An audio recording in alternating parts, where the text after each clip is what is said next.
Teman-teman fosil manusia.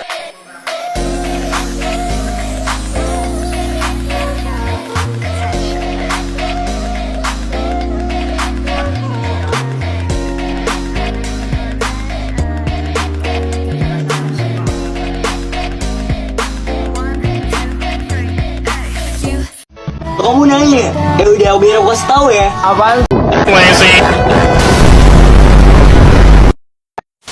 Teman-teman, bagaimana cara kita mengetahui kehidupan manusia yang hidup pada masa awal?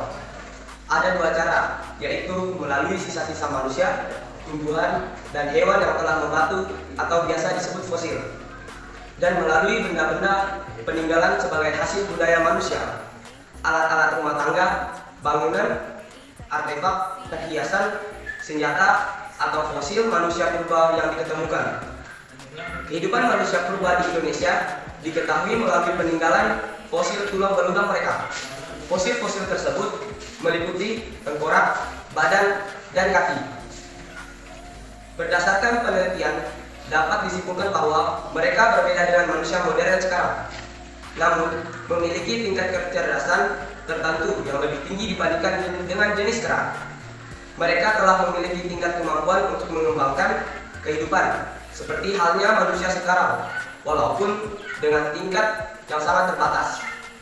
Mereka lazim disebut sebagai manusia purba atau manusia yang hidup pada zaman pra-aksara. Temuan-temuan fosil manusia tersebut, para arkeolog membedakan jenis manusia purba di Indonesia atau sejauh yang ada sekarang ke dalam beberapa jenis.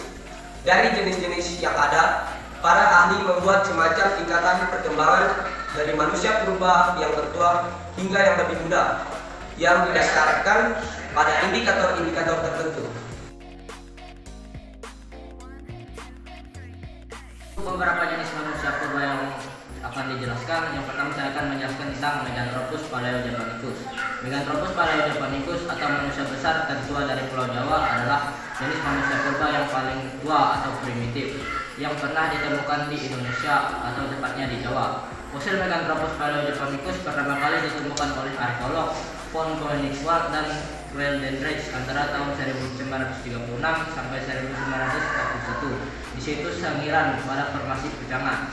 Fosil yang ditemukan antara lain berupa fragmen tulang rahang atas dan bawah serta sejumlah gigi lepas. Hingga saat ini Meganthropus dikategorikan sebagai jenis manusia purba yang terpisah atau berbeda dari Homo erectus.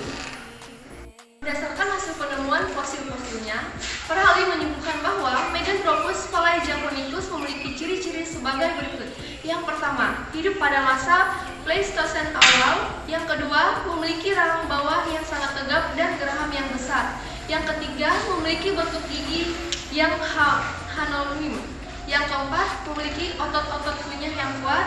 Yang kelima, bentuk mukanya masif dengan tulang pipi yang tebal, tonjolan kening yang mencolok, dan tonjolan belakang kepala yang tajam, serta tidak memiliki dagu.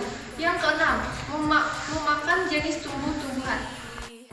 Baiklah, untuk jenis manusia purba yang kedua, di sini saya akan menjelaskan tentang Pithecanthropus.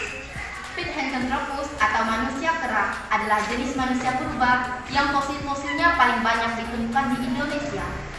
Fosil Pithecanthropus pertama kali ditemukan oleh arkeolog dari Belanda, yaitu Eugen Dubois pada tahun 1891 di Trinil, Ngawi, berupa atap tengkorak dan tulang paha. Berdasarkan temuannya tersebut, Dubois menamainya dengan Pithecanthropus erectus atau manusia purba yang berdiri tegak. Di samping Pithecanthropus erectus, jenis Pithecanthropus lainnya yang ditemukan di Indonesia adalah Pithecanthropus rubosus atau manusia kera yang besar, dan Pithecanthropus mojokertensis atau manusia kera dari Mojokerta. Berdasarkan fosil-fosil yang ditemukan, Pithecanthropus memiliki ciri berikut. Yang pertama, Pithecanthropus hidup pada masa Pleistosen awal dan tengah, sekitar 1 juta sampai 1,5 juta tahun silam. Yang kedua, tinggi badan sekitar 168 sampai 180 cm dengan berat badan rata-rata 80 sampai 100 kg. Yang ketiga, berjalan tegak. Keempat, volume otaknya 775 cc sampai 900 975 cc. Yang kelima, batang tulang lurus dengan tempat perletakan otot yang sangat nyata. Keenam, bentuk tubuh dan anggota badan tegak. Ketujuh, alat pengunyah dan otak tengkuk sangat kuat. Kedelapan, bentuk geraham besar dengan rahang yang sangat kuat. 9, bentuk kening yang menonjol sangat tebal. 10, bentuk hidung tebal. 11, tidak memiliki dagu. 12, bagian belakang kepala tampak menonjol.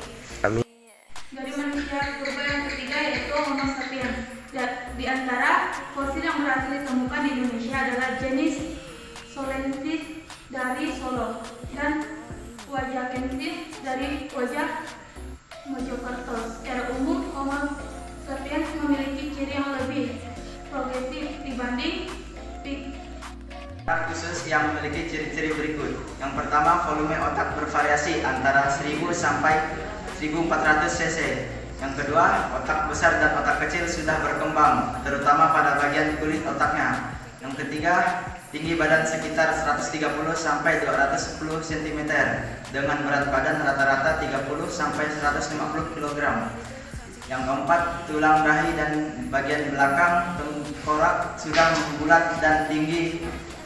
Yang kelima, otot tengkuk mengalami penyusutan. Yang keenam, alat kunyah dan gigi mengalami penyusutan. Yang ketujuh, berjalan dan berdiri tegak. Yang delapan, sudah lebih sempurna. Manusia purba di Indonesia yang pertama kali bernama Eguendo Bois. Beliau adalah yang pertama kali tertarik meneliti manusia purba di Indonesia setelah mendapat kiriman sebuah tengkorak dari B.D. von Reitschoten yang menemukan tengkorak di Wajak Tulung Agung.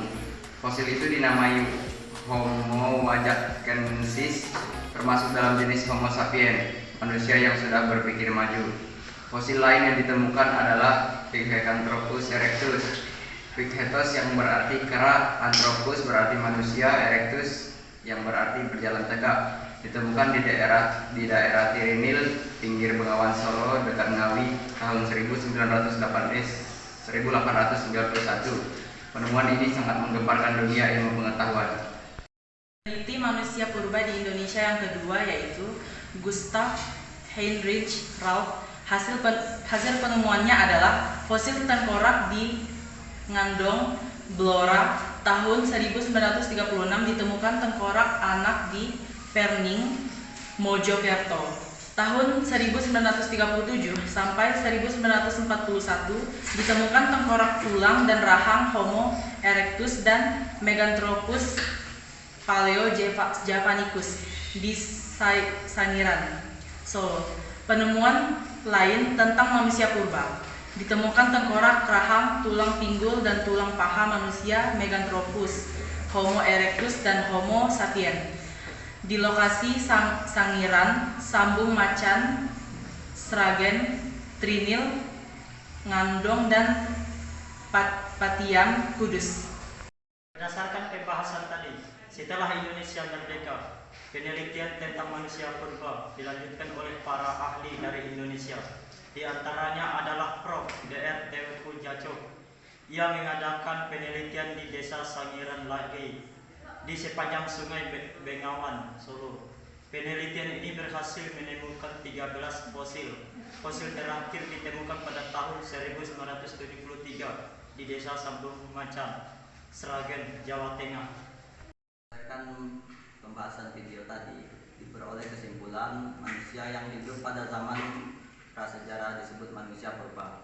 Manusia purba adalah manusia penghuni bumi yang zaman prasejarah, yaitu zaman ketika manusia belum mengenal tulisan.